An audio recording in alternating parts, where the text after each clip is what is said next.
We certainly hope that you've enjoyed your lunch and appreciate you coming back just a few minutes early to join us today. My name is Jenna Carpenter, and we're going to have a panel today of deans from the Engineering Grand Challenge Scholars Program. I just want to take a minute to talk to you just a little bit about the program. Then we have B.L. Ramakrishna, who is the Grand Challenge Scholars Program Network Director from the National Academy, who will say just a few words. Then I'll introduce our distinguished panel of deans and let them talk to you about their programs and the value that they have seen from the Grand Challenge Scholars Program. So the Grand Challenge Scholars Program was started maybe not quite 10 years ago by Yannis Yortsos at USC, Rick Miller from Olin, and Tom Katsouleas, who was dean at Duke at that time, really in an effort to try to prepare students to attack the 14 grand challenges for engineering. Just looking at the educational system, many of the things that they really needed were not pervasive in many of our curricula. Things like interdisciplinary curricula, research focus, global awareness, service learning, entrepreneurship. And so the goal was to try to create curricular and extracurricular programs on campuses that could take advantage of things that maybe many things you're already doing on your campuses, but sort of weave those together and help students focus on using those activities to prepare them to solve the grand challenges of engineering. So I'm going to let B.L. come up just a minute and talk for a minute about Israel. Hi. I'm really excited that the Engineering Dean's Institute this year's theme of building the future, people, spaces, and beyond is really perfectly aligned with the theme and the vision of the Grand Challenges Scholars Program, which is preparing the next generation of engineers to address these grand challenges. So I'm really happy about that. And the way that was created, a little bit about history probably, is while they were looking back at the 20th century, what are the greatest achievements of engineering in the 20th century, that's around 2003, 2005. And then they looked forward into the 21st century, what are the greatest challenges for the 21st century. And then National Academy created two initiatives basically. One is the R&D piece of it, which is pushing the frontiers of science and engineering to address these challenges. And the second was the Grand Challenge Scholar Program to prepare the next generation, which is kind of the talent building piece of it. So both of them started around, one of them was 2008, the R&D piece, 2009 was the Grand Challenge Scholar Program. And it was kind of, as Jenna mentioned, it was started by the three deans at Duke, USC, and Olin, and then it's grown organically. And since the event we had in October, we have a huge interest of schools wanting to join. And then at the time it was 28 schools across the US, and now it's 40 schools as of March of 2017. So, and then we have about 30 in the pipeline who are at various stages of applications. So it is something that's catching fire among the deans and schools, I would say. So National Academy created an office for the first time to kind of support this network of universities. And I'm fortunate to serve as the director, the first director of this program. I joined there 2 months ago after about 30 years plus at Arizona State University. So after finishing that career, I'm kind of transitioning to this, and my retirement kind of lasted like 3 months or something from one to the other one. I have reached out to several of you, over the past couple of months. And then it's nice to put a face to the name of the emails, exchanges that we have had. But I also want to make sure that by the, very soon, if not right here in this meeting, but very soon after, each and every one of you that I will reach out to with emails and information about how the National Academy can be helpful in your thinking about, what it means to launch a program at your school. So what's the role of NAE, you may ask, So NAE, when somebody was asking the president recently, what does NAE do? He, in jest, he said, we really don't do anything. We just ask other people to do things. So it's a little bit of that, but I think more seriously, I think what NAE can do can be a champion. And one other thing we have is a convening power. When we call people from societies, from foundations, from industries to come, as you heard recently from Norm Augenstein's chairing the report, people volunteer and come and are willing to serve without getting any consulting pay or anything, except meeting their costs and expenses. So we can support and connect the various universities and build a community of this kind of a distributed network, which is the way it is exactly should be, that because each individual university is very unique in its way that it can launch the program, because they have their strengths and programs that are unique to them, and they have their environment and the ecosystem is different. So each university kind of designs a program to their particular strengths. And what NAE is doing now is forging a partnership between industries, professional societies, national laboratories, private foundations, and individual philanthropists who are members of the academy and others as well, government and academia, both in the US and also around the world, to support this kind of ecosystem of the GCSP. And that's basically what NAE is kind of doing and going forward. We have a lot of irons in the fire, and hopefully some of them will pay off very, very soon. And I really look forward to working with each and every one of you, and happy to assist you in any way that NAE can to help you think about launching. Thanks, Jenna. Thanks, Bill. Appreciate it. So I'm going to just cycle through some slides that our deans have shared with us of their programs. They do all have existing programs, and I just want to tell you quickly a little bit about how you can start a program so you can kind of be thinking about that in the background. So we do have a website. If you go to the Grand Challenge Scholars Program website and the How to Apply page, it will walk you through what is required to apply. There's a template, an operational document template. If you answer those questions, you email that to me. Our committee will review that. Most schools go through about 2 rounds of review before they're approved, and then you're part of the Grand Challenge Scholars Program family. Again, we do encourage institutions to take advantage of things that they're already doing in this space. Many programs find that they're doing a lot of these pieces already. So it's sort of knitting it together around the grand challenges and providing some structure to help students. I will say that students who finish this program are very diverse, far more diverse than our populations of undergraduates in general. And they really have gone on to do stunning things, even if they're not all honor students. We've had kids who were not honor students that just did stunning things. At my previous institution, Louisiana Tech, helped start their program. 100% of our kids, our Grand Challenge scholars who applied for NSF graduate research fellowships, for example, got them, okay? So it really is a fantastic program. Can really help your students, encourage them to do a few more things maybe than they're doing already, and really provide them with a great platform for moving to the next level. So I think we're about through our slides. Great, there we are. So I want to introduce our distinguished panel of deans and let them talk to you a little bit about what they're doing. First, to my immediate left is Wayne Davis, Dean of Engineering and the Endowed Dean's Chair in the Tickle College of Engineering at University of Tennessee at Knoxville. Prior to that appointment, he served as Associate Dean for Research and Technology. He was elected as a board-certified environmental engineering member of the American Academy of Environmental Engineering and Science.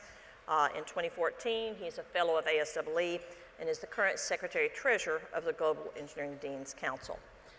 Next to Wayne is Dr. Hisham Hegab, is Dean of the College of Engineering and Science at Louisiana Tech, a position he's been in since 2013. He's a mechanical engineer by background with graduate degrees from Georgia Tech. He's been active in developing and promoting interdisciplinary programs such as Louisiana Tech's undergraduate degree in nanosystems engineering, and he's also a registered professional engineer in the state of Louisiana. Next, we have Dr. Michelle Sabick, who is the Dean of the Parks College of Engineering, Aviation, and Technology at St. Louis University, a position she assumed last July. Prior to that, she was chair of the Department of Biomedical Engineering. Her research areas include orthopedic biomechanics and medical device development. She completed a postdoc in the Department of Orthopedics at Mayo Clinic and worked as a biomechanics researcher at the Steadman Hawkins Sports Medicine Foundation in Vail, Colorado. She was on the faculty at Boise State, where she co-founded their Center for Orthopedic and Biomechanics Research, and she's passionate about improving the ways that universities deliver engineering education to students. Last but certainly not least is Dr. Alec B. Scranton, Dean of Engineering at the University of Iowa College of Engineering, a position he's held since 2012. Previous to that, he served as interim dean and associate dean. He's published more than 100 papers, has 13 patents, and given over 70 invited talks and presentations. He received the University of Iowa Regents Award for Faculty Excellence, and the Dow Chemical Company Environmental Enhancement Award, 2003 University of Iowa College of Engineering Research Award, and the Cooperative Research Award from the American Chemical Society. So with that, we're going to get started. So we've got 3 questions. We're just going to go down our panel and let them answer. So first question I asked them to talk about was, why did you decide that you wanted to develop and support a Grand Challenge Scholars Program on your campus? So Wayne, let's start with you. Okay, well, first of all, when I was actually contacted by Yannis and by Tom Sakalis at Duke early on in the program, and we were invited to participate, and we didn't initially. I think we joined about year 3. We've been participating about 4 years now with our students. But the thing that actually, and I wanted to bring this to everyone's attention, and Gina mentioned it, there are really 4 reasons why we joined. One is, as many of you, we suffer from a lack of diversity among our students. And the last 3 years, the Grand Challenge Scholars Program, if you look at the students that have graduated that are on the NAE website, there are 300 of them, and 50% of them are women. And that was part of the upfront part of this that really attracted me to the program, because I thought, wow, you know, we're behind in this area. This is a program that excites students, but in particular, it really brought together a much more balanced program. So that was one of the main things that I was really excited about. But I will mention 3 others just very briefly, because I know all of us need to say a few words here. The other thing about it is it's vertically integrated and horizontally integrated, and that's a challenge for our college. We have a hard time getting horizontal, meaning across disciplines, as well as vertical integration. And this program isn't a freshman program. It's a program that probably starts at the freshman year, but it goes all the way through their senior year. And I love the concept of the horizontal and vertical integration that these students have as they begin to work together. Another part for us is the fact that we were also, as a university, relatively low on international student exchanges. And a fundamental pillar of this program is you have to have and need to have an international experience and exchange. And so there are a number of things here that really helped our program to move forward. And it's a sub-part of our overall honors program, but it's a very fundamental one, because it sets the challenge for all of our students that are in our honors program, not just those that would be Grand Challenge Scholars. Great. Hisham, you'll go next. I guess our program started on pretty early on. Jenna was actually leader in establishing it in our college. And I've seen a tremendous value in it, and we've continued on and continue to support and try to grow it. And many of the things that just Wayne just said apply. When you look at the graduates we've had from that program, the diversity is incredible when compared to the diversity in our college. So I think it's a great avenue, and that helps in recruitment, helps in retention. The main thing I see in that program that it really helps with is it helps change the conversation about engineering in general with the students. It really inspires them coming in. They start seeing how this all ties together and to where they're going to be for their future career path. And when you look at the graduates that come out of that, they're going to be our future leaders, especially when you look at your alumni that are coming out of your college. These are some of the individuals I think that we're going to really hear back from in the years coming forward. Great. Michelle? Yeah, thanks. So I think we were one of the earlier adopters, actually, of the Grand Challenge Scholars, and that predates my history at the institution. But I think when I look at the goals and the framework that Grand Challenge Scholars creates, I think it fits perfectly with our university's mission. So as a private religiously based school, part of our impact, or part of our mission is to create engineers that will have an impact, and I think Grand Challenge Scholars is just a great way of kind of packaging that, explaining that, and using it to recruit students because they are very motivated by the challenges themselves. I also think that it's a perfect fit for us because the types of activities that are included are exactly the types of things our students are interested in doing. So they come to our university wanting to get an international experience, wanting to do service, and wanting to do interdisciplinary research. So all of those areas are really nice fits for us. Alec? Yeah, so I guess I tend to agree with what my colleagues have said, but ultimately, I would summarize that it's something that's very inspiring to some of our best students, because early on, freshman year, they see this as an opportunity. They consider, is it something they want to become involved with? The best students tend to see that these are elements that I want to have. They're now committing to all 5 elements on top of an already very rigorous curriculum that's very challenging. And it gives them a theme that they weave all of these experiences together with in a way that they find quite inspiring. And I think some of the quotes from students on the slides kind of illustrate how that becomes an inspiration, a very valuable inspiration that they can build from the rest of their careers. Great, thanks. All right, our second question. Again, we do encourage programs, if you want to develop a Grand Challenge Scholarship Program, to connect to things that are already on your campus. One of the things we're big about is you'll personalize it so that it makes sense and works for you. I think that's really one of the advantages, one of the reasons that it works well. You've got a lot of flexibility to be creative, to propose maybe a way to implement or do your program that nobody else has proposed. We're always looking for innovative new ideas and new ways to organize this. So the second question, and Alec, why don't we start down with you first. How have you leveraged the Grand Challenge Scholarship Program on your campus with either other programs, other initiatives, maybe your curricula? What ways have you been able to do that?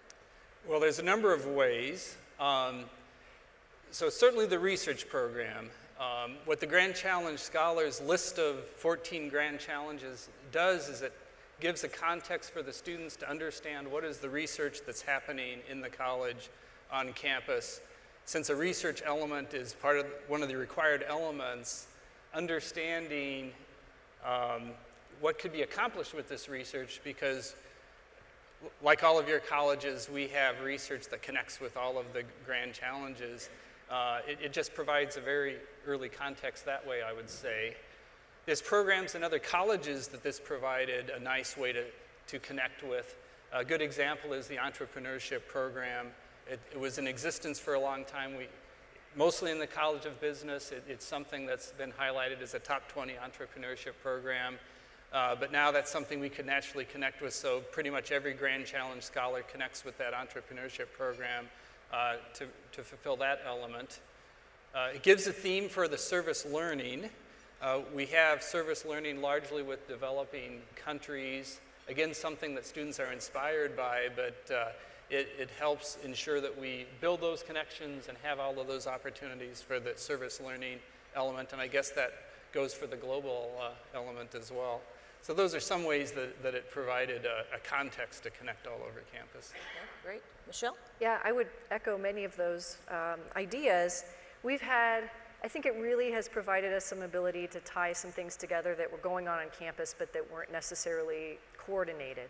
So, for example, we have a Madrid campus, and so it gives me a great opportunity to talk about why students might choose to study at the Madrid campus and how they can tie that into the rest of their curriculum. And it also ties in with a lot of our co-curricular activities. So, for example, our Engineers Without Borders, we have a student-run club called Engineering Health Collaborative, and all of these organizations, then the students that are already active in those and have interest are tending to participate in Grand Challenge Scholars, and it ties that work together.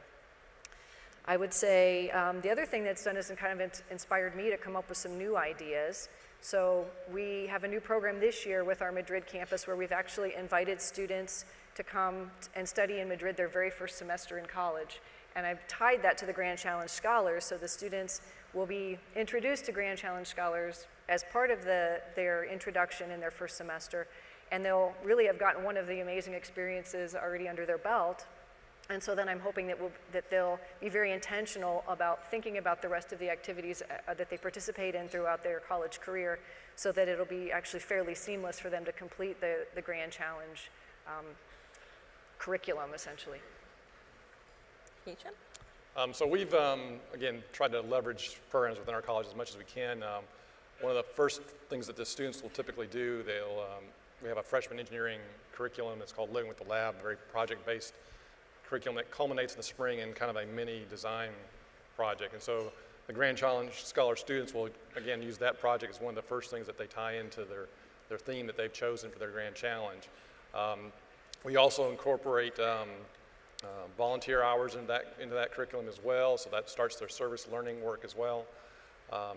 And we too also have kind of an entrepreneurship program where we have a collaboration with the business college at our university, where we have some entrepreneurship courses as well as a kind of business venture competition every year. So again, almost all the Grand Challenge Scholar students will weave their projects into that. And we also have established a multidisciplinary senior design project that also helps facilitate that process as well. So again, it's going back to the first question, it's really a good way of just tying all these things together horizontally, vertically throughout your curriculum that really kind of inspires students as they go through it. But again, there's lots of ways to leverage and do it. Okay, Wayne? Okay, so one other thing I think that was mentioned earlier is what are the components of the NAE Grand Challenge Scholars Program, and really there were 5, and I'll just mention them very briefly to make a point. Research experience, interdisciplinary coursework, entrepreneurial experience, global experience, and service learning. And those are all really, really fundamental pillars, and yet not every single student that we have in our college would ever be able to possibly experience all those at what we might call a deep level. However, because of our Grand Challenge experience with this program, we actually changed our freshman honors program, which is about 20% of our students in the freshman program, to where this is a subset of our honors program, but we picked up on the 5 pillars, and we now actually require that all of our honors students that are in the engineering honors program actually have to do at least 2 of these if they're in the honors program. They don't have to do all 5 like the students that are in the NAE Grand Challenge Scholars, but they do 2 of them at an intermediate and an introductory level. And so this program really helped us to expand what we were trying to accomplish with our overall honors program. So a lot of times people will ask me, about the value, even if your program is fairly small. And what we found is that, you'll have students who will come in and maybe they don't meet all the requirements for all 5 things. And so maybe they don't complete the program. But I argue that that still is a win, because what you find is that students will end up doing 1 or 2 or maybe 3 things that they would have never done otherwise. So in addition to the students who complete your program, you have a broader spectrum of students who are engaged in these activities. Maybe you started in Engineers Without Borders that you didn't have, so you're impacting a lot more students in addition to those just in your program, because they've got more opportunities, or at least they maybe at least start the program and start doing some of these things. So you have a much broader spectrum of student that's gaining some of these important skill sets. So that's true, that's important. So our last question, how has your Grand Challenge Scholars Program brought value to your campus as a whole, not just your college or school of engineering, but how has it brought value to your whole campus? And Michelle, do you want to start with that? Sure. Well, I think it really is kind of been answered, right? It's sort of repeating the same themes, but really I think it's helped in recruiting, right? I use that as a framework to talk to students about what a career in engineering can be and how you really can have impact, and why it's an amazing way to have a positive effect in the world. I use it to help the students be more intentional about the activities they're doing and how they tie together, and helping them understand that when you're thoughtful about what you do and you have a theme to that, and it's a specific passion of yours, that you're likely to make a bigger impact in the world. So I think that has been great. It's also, in my particular case, it's improved our relationship with our Madrid campus, right? So now, again, I have a real reason for working with our colleagues at our Madrid campus and thinking about how we can tie our activities together as part of the Grand Challenges. And then it's been just a really great way to form a community of amazing students on our campus and to give them a type of acknowledgement at graduation. So we do a graduation medal. And so I think that's just a really nice way to highlight what engineering can be, the quality of those students that complete the program, and the value that they bring to our campus overall. Okay, great. Alec? Yeah, so I noticed in one of the pictures at Tennessee there's a symposium, and we do the same thing. And what I realized at that symposium, as the scholars one by one presented what they'd learned, presented their Grand Challenge Scholars experience, was this was an incredible way for the students to appreciate that a technical solution is just one small piece of solving a problem like this. That the cultural and societal and regulatory And that all of the non-technical elements sometimes are the largest challenges that prevent a technical solution from being implemented in the first place. And so pedagogically, that was by far the biggest, I think, leap that every one of these Grand Challenge scholars had been able to make now as part of their undergraduate experience, which I think is fantastic. Indeed, there's connections on campus, like Michelle said, and then connections go outside of campus as well, since there's conferences and meetings of Grand Challenge scholars from across the country. There's a connection with the National Academy of Engineering. There's certainly a lot of benefits from all of those connections as well. I guess those are examples that come to mind. So that reminds me of a story of one of our scholars when I was at Louisiana Tech, was working on developing a non-invasive glucose sensor for use in third world countries. Poking holes in your skin and unsanitary environments is not a great idea. And one of the things he said he learned, he said, I realized that just because I create a non-invasive glucose sensor and ship it to another country, he said it may get confiscated and sold on the black market and never reach a soul. So you're right. They began to really put a much bigger picture around all of this, and so they have a much richer understanding of that. And they're better prepared then to go out and attack some of these challenges. Great. And I guess I would add, I think the service learning element helps to connect with that empathy that was talked about by the very first speaker. Yep. I mean, and again, some of the quotes showed that empathy, that understanding of people that they're trying to serve through their engineering solutions, I think is another benefit. Yeah. Great. Hisham? Sure. I would kind of go back to almost my first answer. It's the impact it has on those students is creating them or developing them into future leaders. And so they typically have an impact outside of just our college. They get involved in other student groups and they're leaders within those, and they get involved in the community in terms of some of the service work they do, and it's just amazing what you see. Like I said, it's again one of those programs. It's a challenge for the students. I mean, not very many will typically actually complete it if you start a program. It tends to be small numbers, but they actually have a really strong impact, and I think that's how I would view the value in it. Okay, great. Wayne? So Hisham mentioned it's a challenge to the students. It's a challenge to the faculty too, to be quite honest, because these students are very ambitious and it requires a lot of faculty effort. But to that point, I wanted to mention something that it really wasn't a question that was raised, but if you talk about the value to your institution, let me point out that each one of you who participates in this type of program, first of all, it excites students, but it also excites alumni. It excites donors. And I'll use our situation. Last week, our Board of Trustees approved the naming of our freshman honors program. It's now called the Cook Grand Challenge Honors Program. Not to be confused with the NAE Grand Challenges, but as a broader set of challenges. And Joe Cook is an alumnus, and when I described the NAE Grand Challenge Scholars Program to Joe as an alumnus, his first question was, how can I help? And my initial thought was every university that's taking these kinds of things on absolutely has to have staff in order to help the students, because this is a much more intensive program. So I would encourage you to think broader. It's not just a benefit to the students. You may very well excite a couple of alumni who would step up and help you fund these types of programs and make life a little easier for all of us who have these challenging budgets. So, that's a really exciting part of this for me. That's true. Thanks.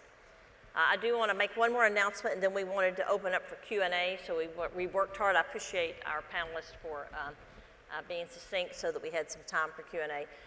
In July, the National Academy is having a global Grand Challenge Summit in Washington, D.C. The goal is to have 800 people. They would like 400 of those to be students. So you can apply as a dean. You can nominate 5 of your students to go. The National Academy will cover their housing. You can nominate 5 of them to have a $500 travel stipend. So, you can send 5 kids to the summit for almost nothing, right? $50 registration fee is pretty cheap. I've got 6 kids. I'm paying 1 extra kid, so I've got 6 that I'm taking. So fantastic opportunities for your students. They get to hear from absolutely some of the best minds in the entire country on the 14 Grand Challenges. What are the latest, greatest, newest things happening? Because these summits are fantastic. I know several of you all have been to some of the summits. Absolutely phenomenal. So if you haven't, get online. The deadline's coming up pretty soon. Rama, do you know the date? So get online, Global Grand Challenge Summit. You can register yourself. You can register 5 students. You can nominate 5 of them to get travel stipends. All of them will have their hotel covered by the National Academy. Help us get to that 400 mark. And again, provide your students with a great opportunity. So, okay, with that in mind, any questions that you have for our panel about Grand Challenges or Grand Challenge Scholars Programs? We'll get a mic just a second.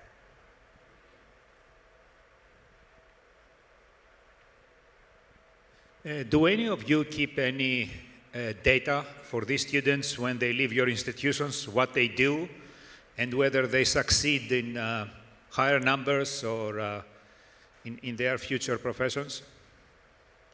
Alec? Yeah, we pretty much have been able to track them all, and they are succeeding in much higher numbers. They self-selected as sort of the cream of the crop, but a higher fraction end up starting their own company.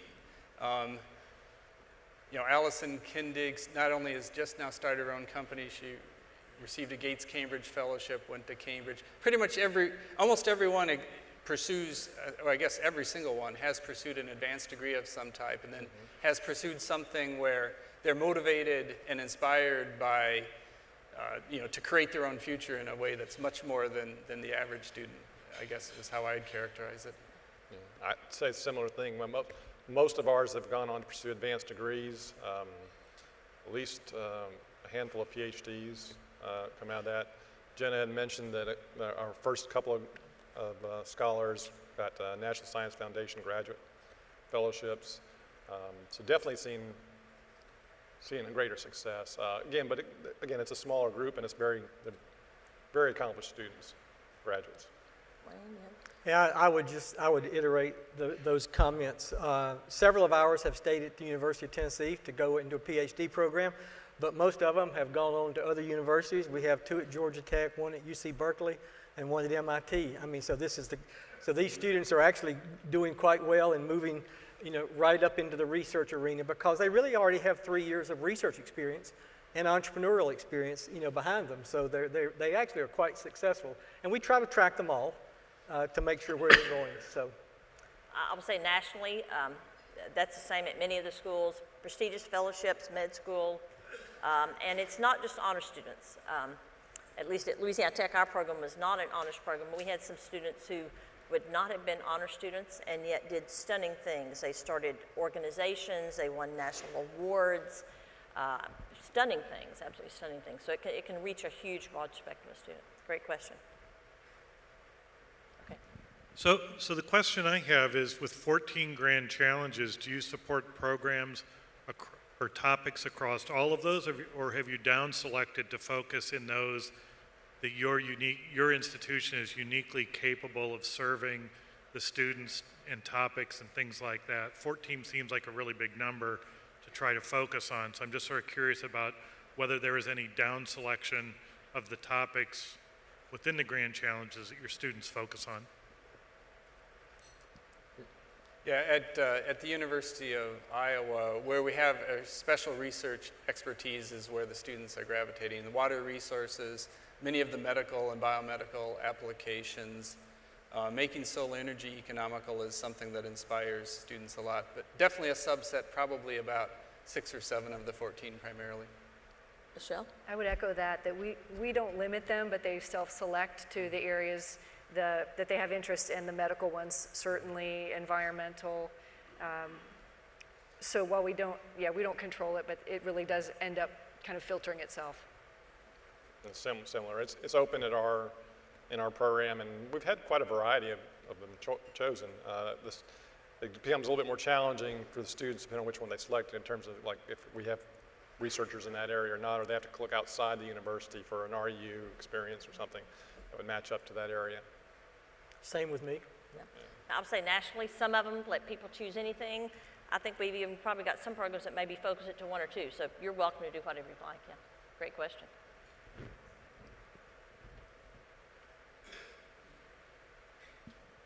Do students connect their senior design projects to the grand challenges, or is it totally separate?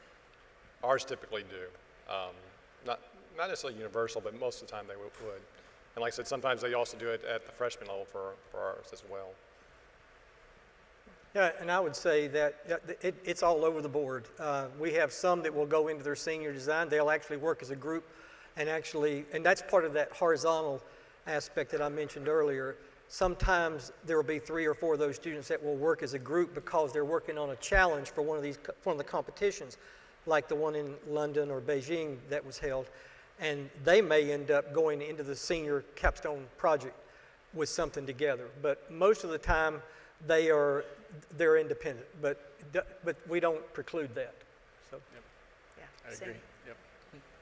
Great question. Anybody else? I just wanted to make a comment about the event that you mentioned, the Grand Challenge upcoming event.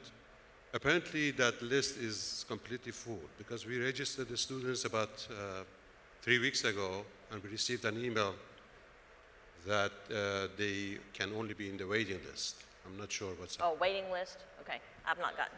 3 weeks ago. Yeah, that's true. But, yeah. Yeah, that's correct. The soft deadline was March 31st, and 77 universities, and each approximately 5, so that already makes it 300 plus.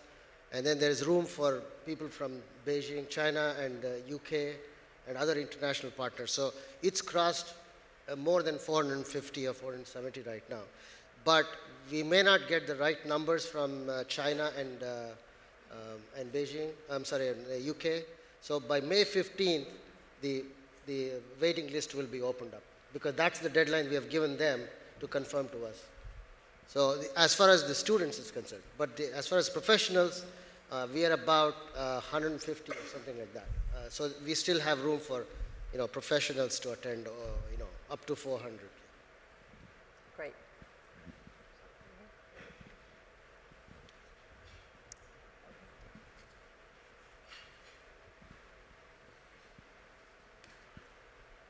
Thanks. I just had a question about ideal student cohort size and cohort management. How do you manage those cohorts, and what's an ideal size per class? Thanks. Anybody? Go ahead. Actually, our program is quite flexible and doesn't have a lot of structure to it, so we really haven't managed to the particular size. I would say, something on the order for us of maybe 10% of our students is probably about the upper limit on what we could handle. Probably sort of 5 to 10% would be a good guideline. But we've had varying numbers throughout the years, and it seems to work out reasonably well. But we have a relatively unstructured program, whereas some are much more probably resource intensive than the way we're set up. So the way we manage it is we have a staff member who does our professional development, and she's taken this as part of her portfolio to basically make sure that all the scholars, she has a checklist with what has to happen when as far as planning and structure. Each scholar works with a faculty member, finds a faculty mentor to plan out their 5 elements. So in a sense, each scholar is an independent agent working with a faculty member instead of kind of a specific cohort, but of course they come together to share their experiences and try to learn from one another and leverage one another as well. So in that sense, it's not nearly as structured as classes, but it's got structure to make sure things are happening as they should happen. I think you probably need some kind of staff member to make sure it's organized and flowing and operating smoothly. Anybody else? I'm going to say that across the country, it varies. If you've got scholarship money and there's a class that they take, Yeah. then there's a very rigorous process and that's limited. Other people are more open, and so you're welcome to do whatever works for you. Yeah, Great question. Anybody else? Over here, a couple? Have one back there.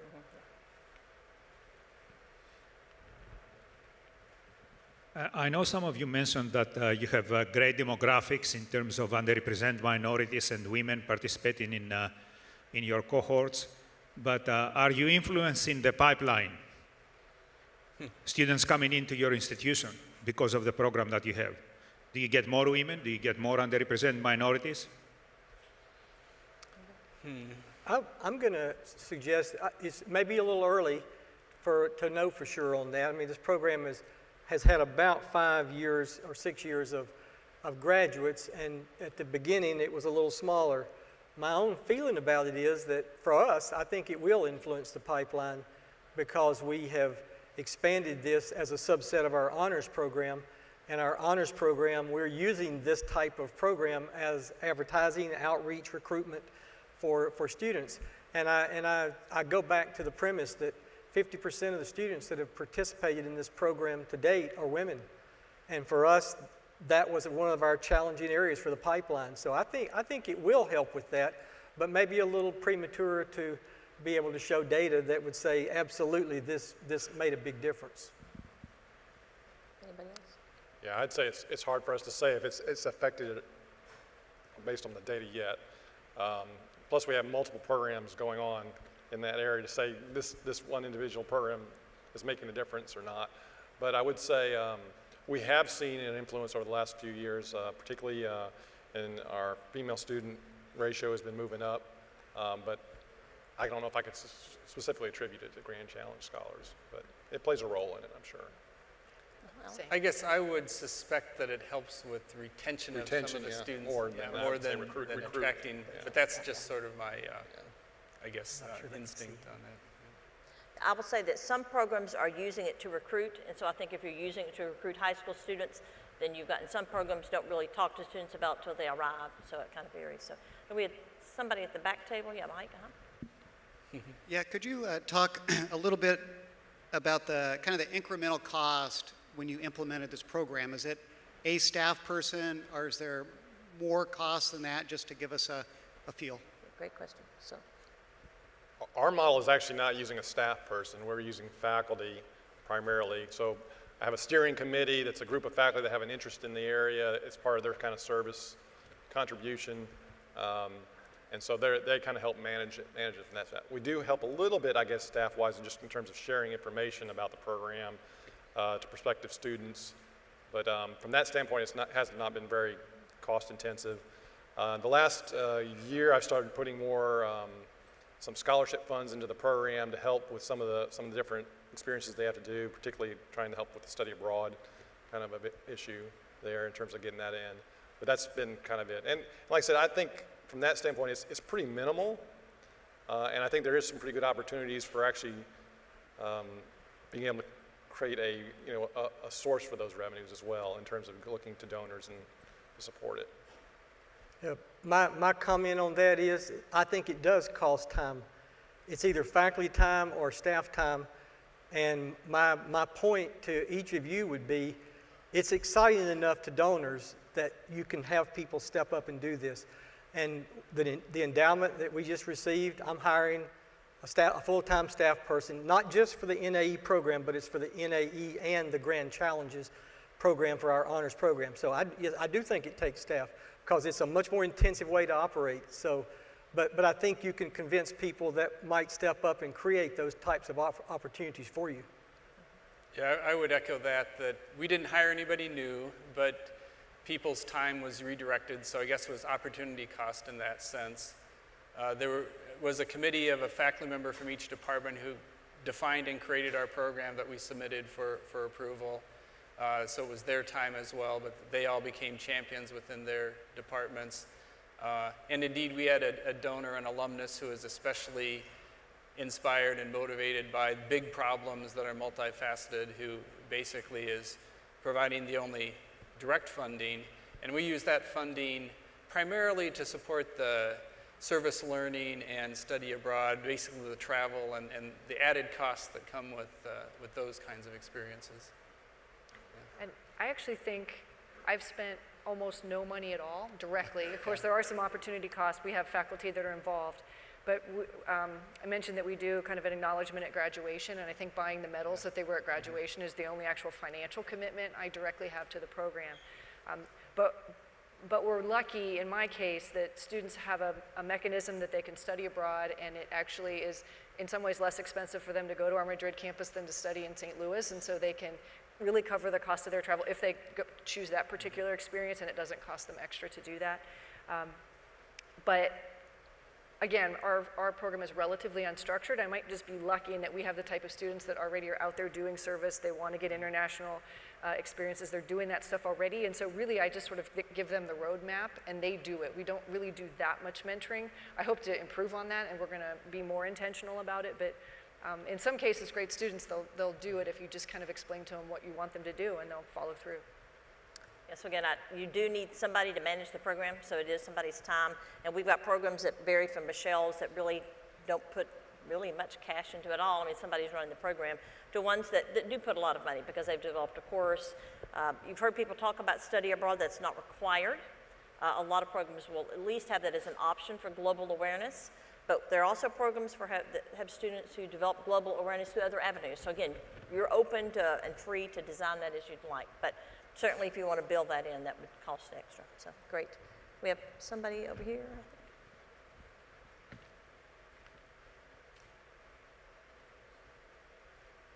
One of our great challenges is enough diversity, even candidates, with respect to faculty positions. For us, women is not as much of a challenge as essentially ethnic minorities.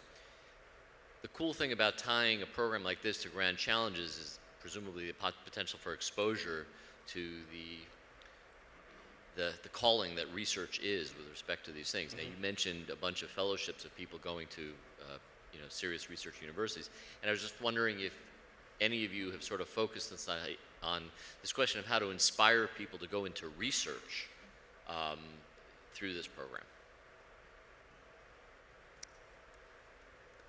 I think it's one of the natural inspirations because there's required a research element, and research is necessary to move these forward. Yeah, MIT's also gotten a few of our Grand Challenge scholars, but as I said, I think I know every single one went on for graduate studies, and I know many of them were not planning on that when they started their college career.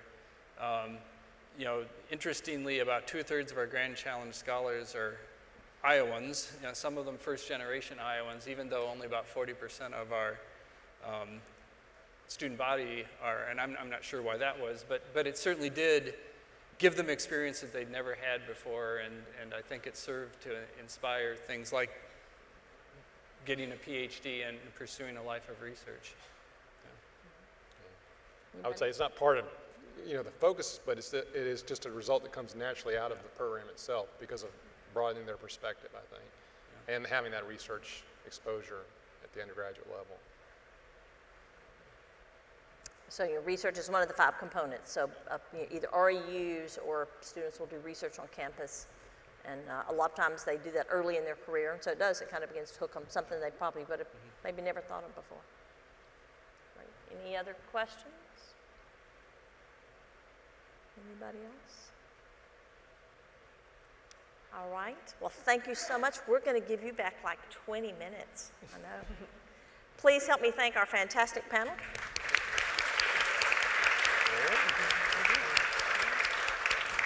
And I'm sure if you'd like to talk to them individually, they'd be happy to chat over the break. Thanks.